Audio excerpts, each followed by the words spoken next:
Bismillahirrahmanirrahim. Assalamualaikum warahmatullahi wabarakatuh.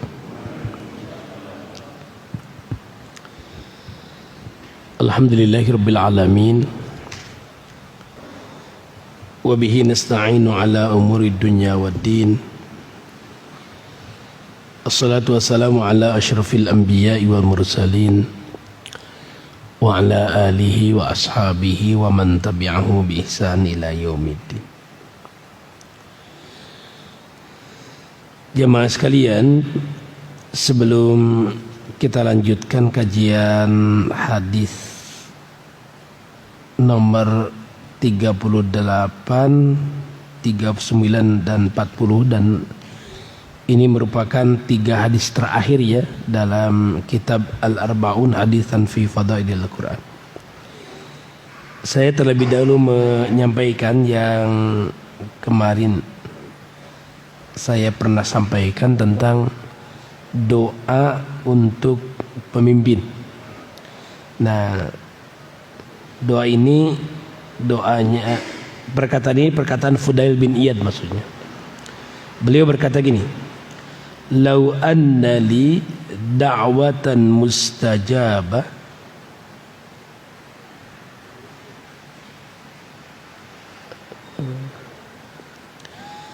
ma sayyartuha illa fil imam."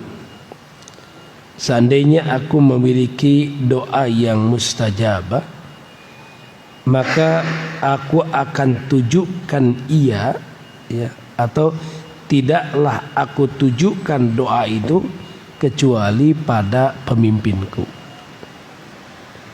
Nah, kemudian ada orang yang bertanya, Fudail, kenapa bisa begitu?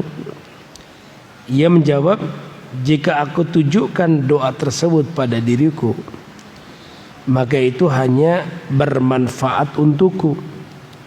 Namun jika aku tujukan untuk pemimpinku, maka rakyat dan negara akan menjadi baik. Nah, ini menegaskan yang disampaikan kemarin. Baik jemaah sekalian, kita masuk ke hadis nomor 38. Hadis ini diriwayatkan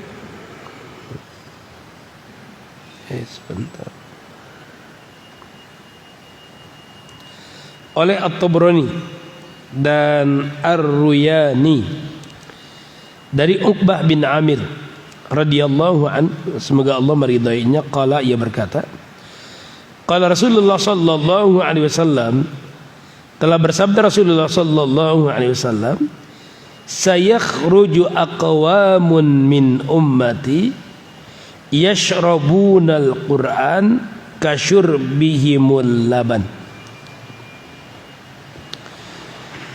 Akan keluar beberapa kaum dari umatku yang meminum Al-Quran seperti mereka meminum susu.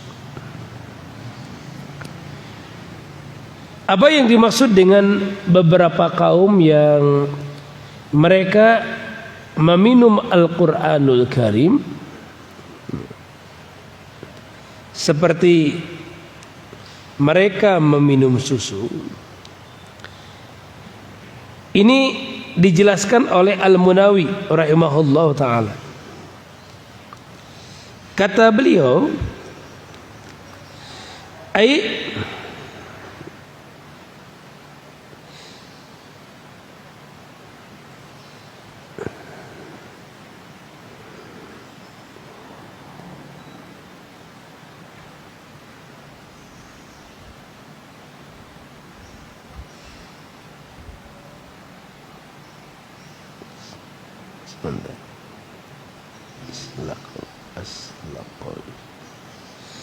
yuslikunahu bi alsinatihim min ghairi duburin lima'anihi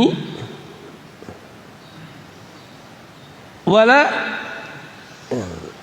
ta'ammul fi ahkamihi bal yamurru ala alsinatihim kama yamurrul laban wal mashrub 'alaiha bisur'ah.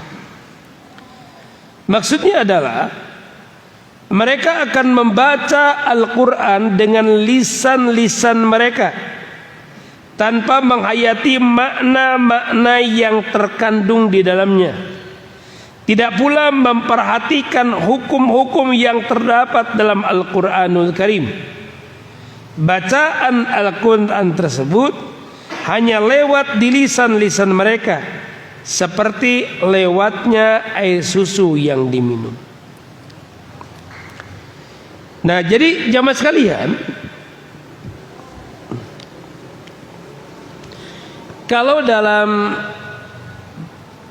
peribahasa Indonesia itu ada bagaikan air di daun talas, atau kalau di Tatar Sunda itu asup kaceli anu katuhu kaluar ti celi kenca, asup tinu kenca kaluar tina katuhu. Nah, gambarannya seperti itu.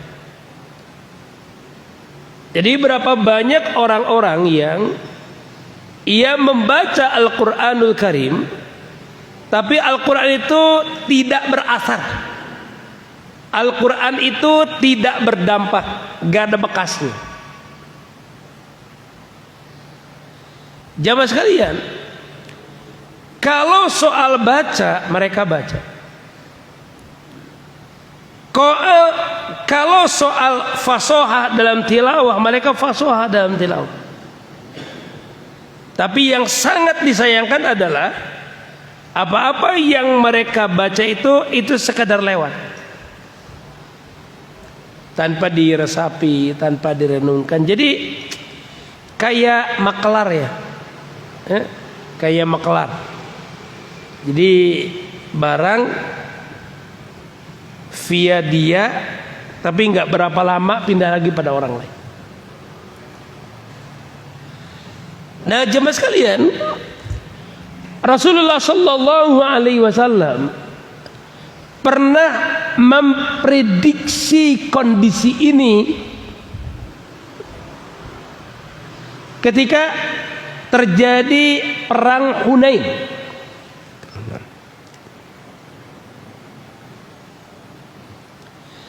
Jamaah sekalian, dikisahkan, kita lihat ya, hadis riwayat Muslim.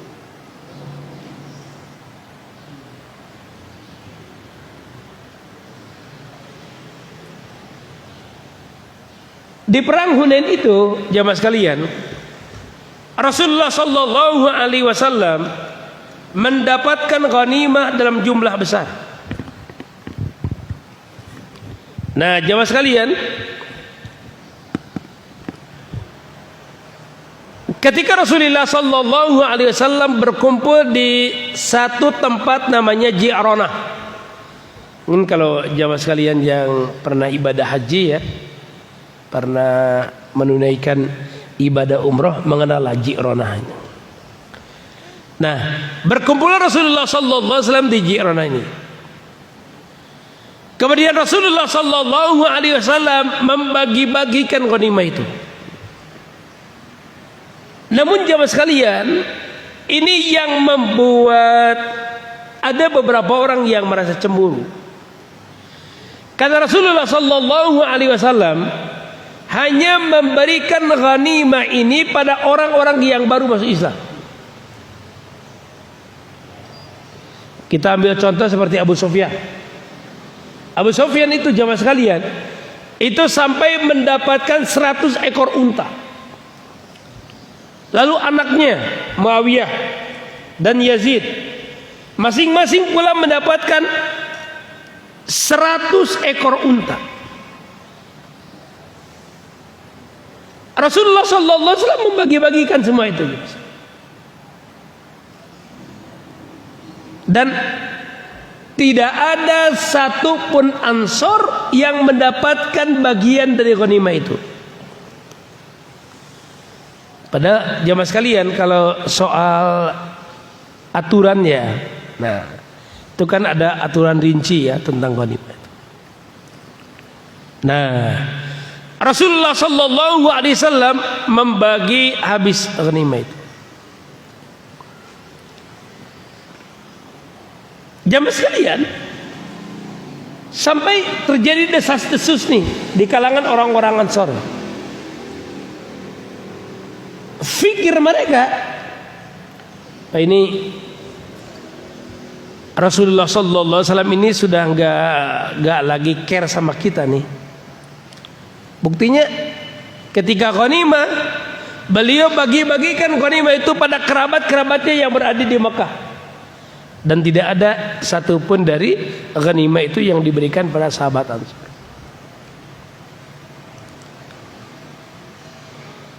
Sampai jamaah sekalian, Rasulullah Sallallahu Alaihi Wasallam secara khusus mengumpulkan sahabat Ansor ini untuk menyampaikan klarifikasi. Dan Rasulullah Sallallahu Alaihi Wasallam hanya berbicara dengan orang Ansor. Saat itu jemaah sekalian, ada orang muhajirin yang ingin turut serta ya dalam pertemuan itu. Tapi Rasulullah Sallallahu Alaihi Wasallam memerintahkan dia untuk pergi meninggalkan tempat itu. Jadi berkumpullah Rasulullah Sallallahu Alaihi Wasallam dengan orang-orang Ansor. Nah jemaah sekalian, saat itulah tergambar bagaimana istimewanya orang-orang Ansor itu. Karena kata Rasulullah Sallallahu Alaihi Wasallam, apakah kalian rela membawa harta rampasan ini tanpa aku, atau maukah kalian pulang ke Madinah bersama dengan aku, dan biarlah harta itu dibagikan pada orang-orang yang berada di Mekah.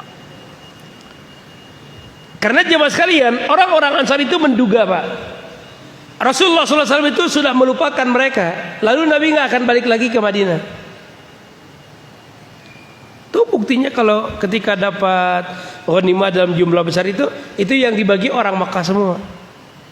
Sementara orang Madinah tidak ada satupun yang dibagi. Nah maka Rasulullah SAW menyampaikan tadi.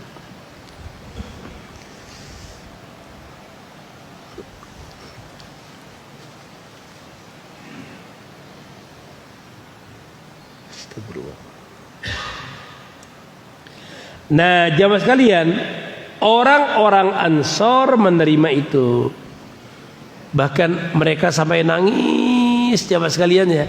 Saking apa? Saking merasa bersalah, dan di sisi yang lain mereka merasa bahagia, Pak.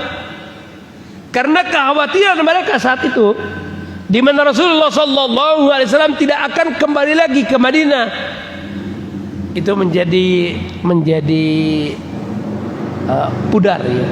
Ya maksudnya ternyata Rasulullah Sallallahu Alaihi Wasallam itu akan kembali lagi ke Madinah.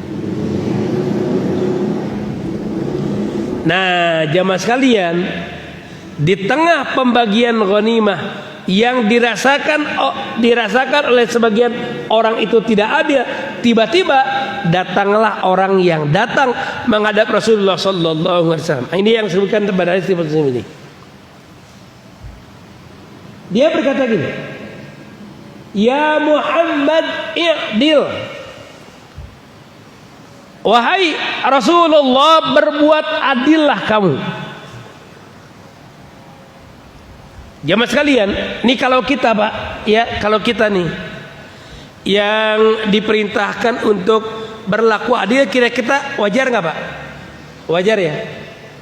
Kita diperintah untuk berlaku adil nih. Ada orang yang nyuruh kita berlaku adil. Kira-kira wajar nggak? Wajar, jamaah. Apatah lagi misalnya orang yang punya kedudukan tinggi gitu ya, yang keputusan-keputusannya itu menjadi sanksi hukum lah bagi orang yang terkena itu. Lalu jamaah sekalian,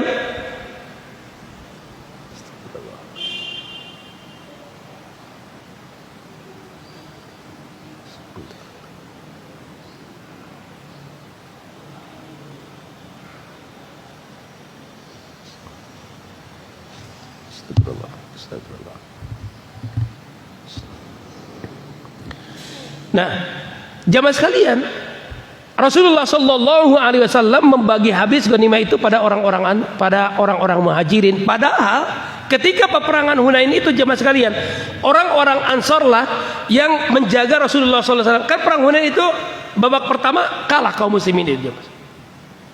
Kaum muslimin itu kalah. Kaum muslimin itu sampai lari ya porak-poranda. Kemudian Rasulullah Shallallahu Alaihi Wasallam berhasil menghimpun kekuatan mereka, lalu ya melakukan perlawanan terhadap musuh ya dari suku Ghatafan. Pada akhirnya mereka kalah. Nah, jamaah sekalian, ketika mereka kalah, nah, lalu Rasulullah SAW mendapatkan ghanimah yang banyak. Nah, ketika mendapatkan ghanimah yang banyak, Rasulullah SAW membagi-bagikan pada orang-orang Mekah. Orang-orang Ansor gak dapat. Itu yang membuat ada semacam kecemburuan ya dari orang-orang Ansor. Mereka mengira kalau Rasulullah SAW itu gak bakalan balik lagi ke Madinah. Ternyata dugaan mereka itu keliru. Nah, ketika Rasulullah Shallallahu Alaihi Wasallam sudah mengklirkan itu, ternyata ada orang yang memprotes. Lalu dia menyebut gini pada Rasulullah Shallallahu Alaihi Wasallam. Ia berkata, "Ya Muhammad, i'dil. Wahai Muhammad, berlaku adillah engkau." Nah, jamaah sekalian, kalau orang nyuruh berlaku adil pada misalnya ke saya gitu ya, atau misalnya anak ke orang tua, itu wajar jamaah sekalian. Ya mungkin masih bisa ditolerir. Tapi kalau orang nyuruh berlaku adil pada Rasulullah Sallallahu Alaihi Wasallam, wah ini perilaku yang ghair adab, ini perilaku yang gak sopan ini jemaah sekalian. Maka Rasulullah Sallallahu Alaihi Wasallam berkata, "Wailaka wa man ya'dilu idza lam akun a'dilu. Laqad khibta wa khasirta illam akun a'dil." Kata Rasulullah Sallallahu Alaihi Wasallam, celaka engkau. Lalu siapa lagi yang mampu berbuat adil jika aku tidak berbuat adil? Sungguh kamu pasti telah celaka dan merugi jika aku tidak berlaku adil. Jika Rasulullah Sallallahu Alaihi Wasallam tidak berlaku adil, niscaya para sahabat bisa celaka. Nah, jamaah sekalian,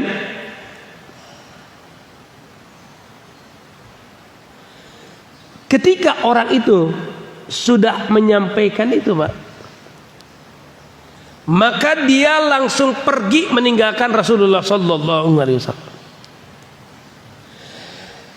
Nah, ketika itulah Umar bin Khattab radhiyallahu anhu berkata, "Ya Rasulullah, fa'aqtul hadzal munafiq." Wahai Rasulullah, biar saya yang membunuh orang munafik ini. Karena ini orang enggak sopan pada Rasulullah Sallallahu Alaihi Wasallam. Maka Rasulullah Sallallahu Alaihi Wasallam bersabda, "Ma'adzallah ayyatahaddatsan nas anni aqtulu ashabi. Inna hadza wa ashabahu yaqra'una al-Qur'an la yujawizu hanajirahum yamruquna minhu kama yamruqus sahmu minar ramiyah." Kata Rasulullah Sallallahu Alaihi Wasallam, aku berlindung kepada Allah, jangan sampai orang-orang nanti mengatakan bahwa aku telah membunuh para sahabatku sendiri. Jadi maksudnya jamaah sekalian, kalau Rasulullah Sallallahu Alaihi Wasallam mengiyakan apa yang akan dilakukan oleh Umar bin Khattab radhiyallahu an, maka akan tersebar berita kalau Rasulullah Sallallahu Alaihi Wasallam membunuh sahabatnya. Nah, maka itu tidak dilakukan. Tapi Rasulullah Sallallahu Alaihi Wasallam mengatakan, sesungguhnya orang ini dan para pengikutnya suka membaca Al-Quran. Nah, ini jamaah sekalian. Jadi dia dan para pengikutnya suka membaca Al-Quran, akan tetapi bacaan mereka tidak melampaui pangkal tenggorokan mereka.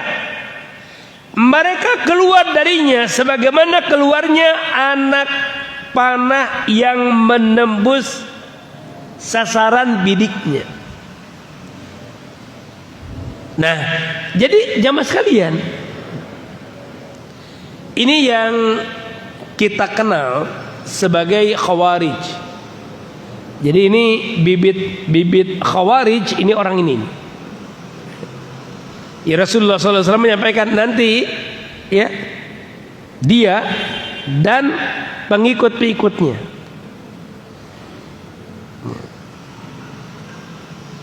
adalah orang yang suka membaca Al-Quran, tapi bacaan Al-Quran mereka tidak melewati pangkal tenggorokan mereka.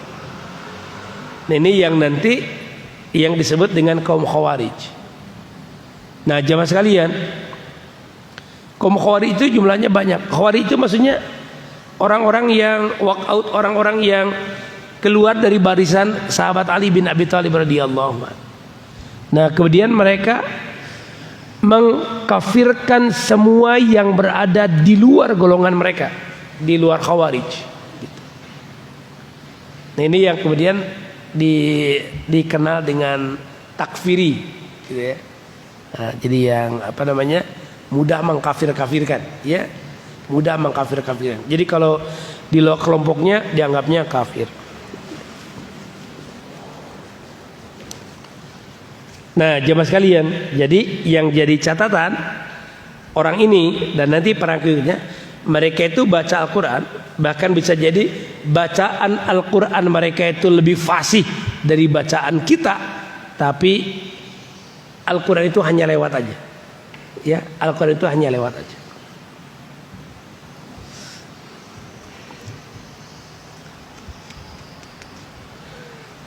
Imam Nawawi, mungkin di lembaran jemaah sekalian nggak ada ya. Imam Nawawi mengatakan, ungkapan mereka suka membaca Al-Quran akan tetapi bacaan mereka tidak melampaui pangkal tenggorokan mereka. Maksudnya ada dua penafsirannya. Yang pertama, dimaknakan bahwa hati mereka itu tidak memahami isinya dan tidak bisa memetik manfaat darinya selain membacanya saja. Ini penafsiran yang pertama. Ya, maksudnya ada orang yang baca Quran tapi dia nggak ngerti apa-apa aja. Ini maksud ayat yang dia baca itu apa gitu ya. Dia nggak ngerti apa-apa. Nah, ini yang pertama. Bisa jadi maknanya seperti itu.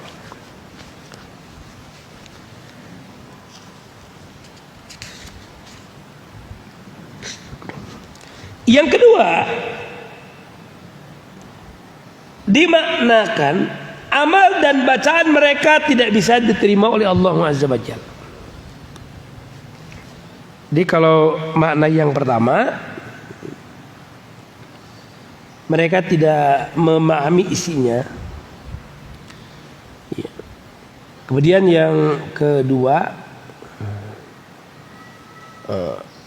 amal dan bacaan mereka tidak selaras dengan apa-apa yang mereka sedang hafal.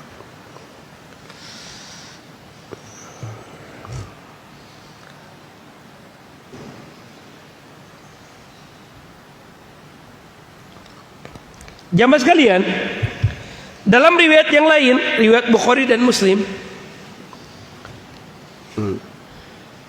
Rasulullah SAW bersabda, Inna min di hadza qauman yaqra'una al-Qur'an ya la yujawizu janairahum yaqtuluna ahlul Islam wa yad'una ahlal awthan yamrukuna minal Islam kama yamruku as-sahma minar ramiyah lain amartuhum la aqtulunnahum qatla ad. Sesungguhnya di belakang orang ini akan muncul suatu kaum yang rajin membaca Al-Quranul Karim. Wah, jadi ini rajin membaca Al-Quranul Karim. Kemudian, namun tidak melewati pangkal tenggorokan mereka. Jadi bacaan Al-Qurannya itu ya hanya sekedar dikoleksi aja ya mas sekalian, ya hanya sekedar dikoleksi.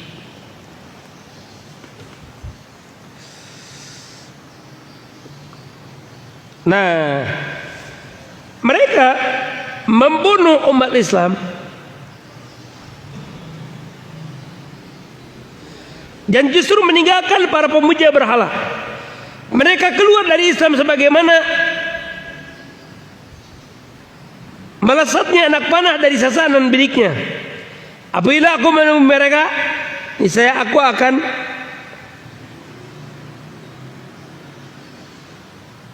membunuh mereka dengan cara sebagaimana terbunuhnya kaum Ad. Nah, jamaah sekalian, jadi Rasulullah Sallallahu Alaihi Wasallam juga menyampaikan prediksi tentang ini, ya, tentang sikap kita terhadap Al-Quranul Karim, termasuk juga ya kita menghafalkannya.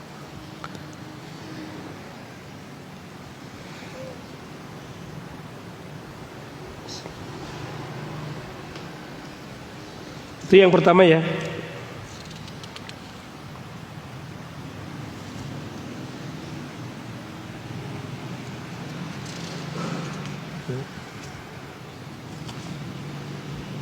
Sebentar. Ya, terus hadis nomor 39. An Abi Hurairah radhiyallahu an, dari Abu Hurairah radhiyallahu an, anna Rasulullah sallallahu alaihi wasallam qala, bahwasanya Rasulullah sallallahu alaihi wasallam bersabda, al-jidal fil Quran kufrun.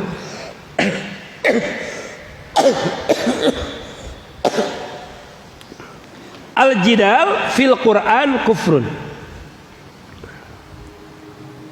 Berdebat dalam Al-Quran adalah kekufuran.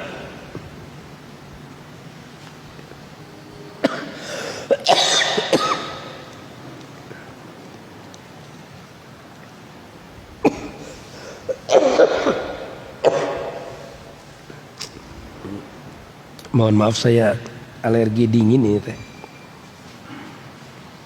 Kalau kedinginan batuk.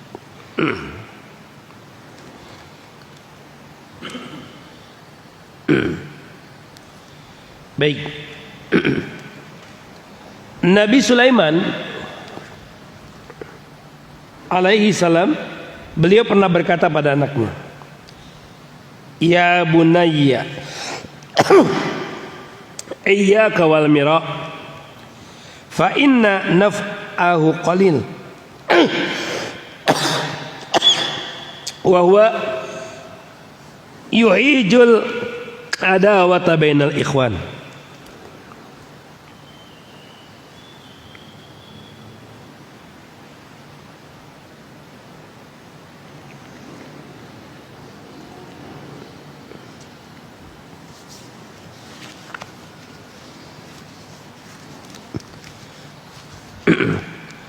Wahai anakku, tinggalkanlah mira.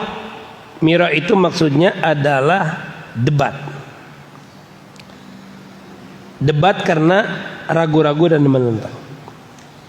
Karena manfaatnya sedikit dan ia membangkitkan permusuhan di antara orang-orang yang bersaudara. Sebab jamaah sekalian, kalau orang debat, ya nggak mau kalah, ya. Orang kalau debat gak mau kalah. Kalaupun ia itu salah karena gak mau kalah, maka akhirnya berupaya untuk mencari pembenaran, ya, berupaya untuk mencari pembenaran. Kemudian yang kedua, kalau orang debat itu biasanya kan nadanya tinggi jamaah sekalian, ya. Kan mau ayah nak anu debat tapi sorana lalaunan. Saya itu tidak setuju karena gitu ya, lalaunan. Debat itu kan apalagi lihat kalau di TV jamaah sekalian, aduh. Kalau di TV itu suka malu ya lihat yang debat tapi gak menjaga etika ya, tidak menjaga etika.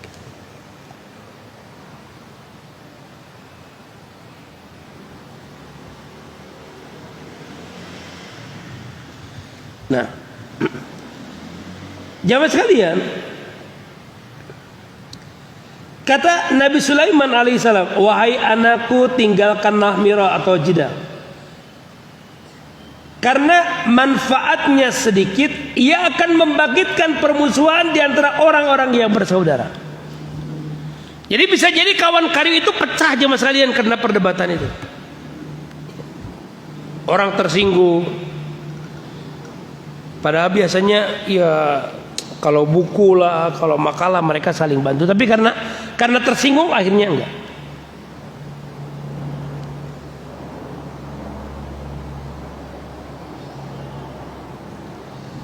Nah berikutnya jemaah sekalian, saya kutip juga di sini, tapi tidak, kalau nggak salah di sana nggak ada ya. Perkataan Sayyid Abdullah bin Alawi Al-Haddad. Beliau berkata gini, wa alaika bil hadr min al mira wal jidal fa innahuma yugharani sudur wa yu'ashanil qulub wa yuwallidani al adawah wal baghdha fa in ma araka aw jalaka bihaqqin fa alayka bil qawli minhu li anna al haqq aqu ayyutba aw mubtil fa alayka bil a'rad anhu li'annahu jahilun wallahu ta'ala yaqul wa a'rid anil jahilin. Jangan sekali-kali melibatkan dirimu dalam perdebatan berkepanjangan, sebab hal itu akan mengobarkan kemarahan, merusak hati, menimbulkan permusuhan dan membangkitkan kebencian. Apabila seseorang mendebatmu dengan suatu kebenaran, terimalah, sebab kebenaran itu selalu lebih patut diikuti. Apabila ia terus mendebatmu dengan suatu kebatilan, berpalinglah dan tinggalkanlah orang itu sudah, sebab ia adalah seorang jahil, sedangkan Allah Azza wa Jalla berkaram, dan jauhilah orang-orang yang jahil. Nah, jadi jamaah sekalian, debat, berbantah-bantahan itu seyogianya bukan ranah kita untuk melakukannya jamaah sekalian. Kalaupun para ulama nih nggak sependapat Pak ya, kalaupun para ulama nih nggak sependapat, mereka itu Pak, itu berupaya sekuat tenaga untuk meminimalisir agar orang lain nggak tahu. Jadi berdua ya, kemudian diskusi, saling meluruskan. Nah seperti itulah yang dilakukan oleh para ulama terdahulu. Kalau sekarang jamaah sekalian itu mendebat itu ya, itu langsung di YouTube dia upload, ya Pak. Tapi yang memalukan kan gini jamaah sekalian, ketika mengupload ternyata salah jamaah sekalian. Itu kan makin memalukan Pak ya. Nah itu larangan untuk jidal. Yang berikutnya jamaah sekalian, yang nomor terakhir yang 40. Ini hadis riwayat Bukhari dan Muslim, Ibnu Hibban,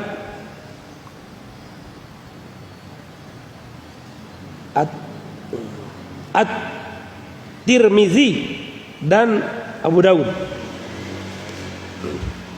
Dari Jabir bin Abdullah radhiyallahu anhu, anna Rasulullah sallallahu alaihi wasallam kana yajma'u bainar rajulaini min qatli Uhudin aw thawbin fi thawbin wahidin thumma yaqul innahum aktsara akhdal Quran fa inna ushira lahu ila ahadihima qaimatan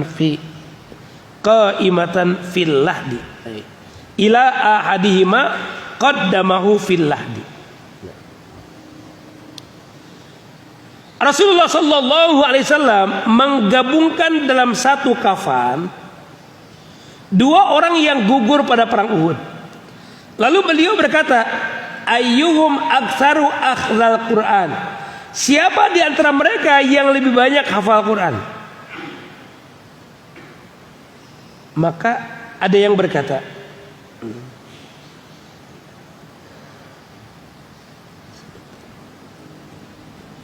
nah, kemudian disebutkan faida usyira lahu ila hadima qaddamahu fil lahdi. Ketika ditunjukkan pada salah seorang dari keduanya, beliau mendahulukannya di liang lahat. Jadi jamaah sekalian, di perang Uhud itu kan ada 70 orang Pak yang meninggal itu. Sahabat Nabi yang meninggal itu ada 70 orang. Sunnahnya jamaah sekalian, satu orang satu kuburan. Sunnahnya ya. Sebagaimana disebutkan di sini ya. Perkataan Imam Rafi'i yang mengatakan al-mustahabu fi halil ikhtiyar ayyufara kullu mainatin. Sunnah dalam keadaan tidak mendesak ikhtiar untuk menguburkan, tapi jenazah dalam satu liang kubur. Jadi jamaah sekalian, yang disunatkan itu satu orang satu kuburan, kecuali kalau ada hal-hal mendesak. Salah satu di antara contohnya adalah kematian massal. Ya, bisa dalam peperangan atau misalnya dalam banjir tsunami. Itu kan kalau banjir tsunami yang meninggal bukan satu atau dua orang kan, ratusan orang yang meninggal. Ya. Kemarin waktu tsunami itu berapa yang meninggal tuh Pak? Sudah lupa lagi Pak ya.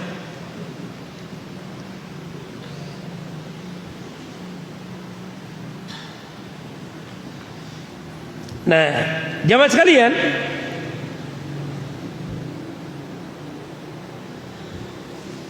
kalau yang meninggal itu massal seperti yang terjadi perang Uhud, maka boleh satu kuburan itu dipakai untuk beberapa orang. Nah, semuanya kan menghadap ke kiblat nih. Ya Pak ya, menghadap ke kiblat nih. Nih yang meninggal. Jadi kalau 30 orang bisa, ya mungkin bisa dibagi 3, bisa dibagi 2. Nah, jamaah sekalian,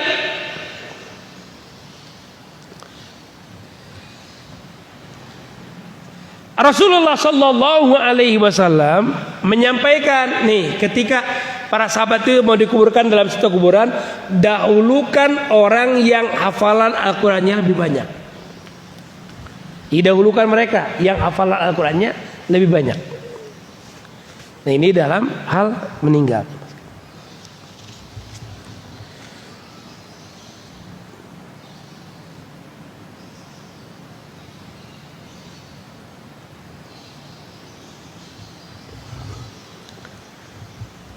Nah, jamaah sekalian, ini kandungan hadis nomor 40 ya.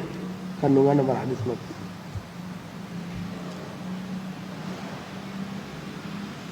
Nah, kandungan nomor hadis 40 itu berkaitan dengan kebolehannya untuk menguburkan beberapa orang dalam satu kuburan jika ada keperluan yang mendesak.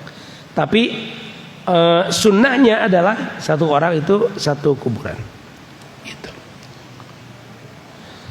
Jamaah sekalian, alhamdulillah kajian kitab Al-Arbaun Hadisan fi Fadhail Qur'an ini udah selesai ya.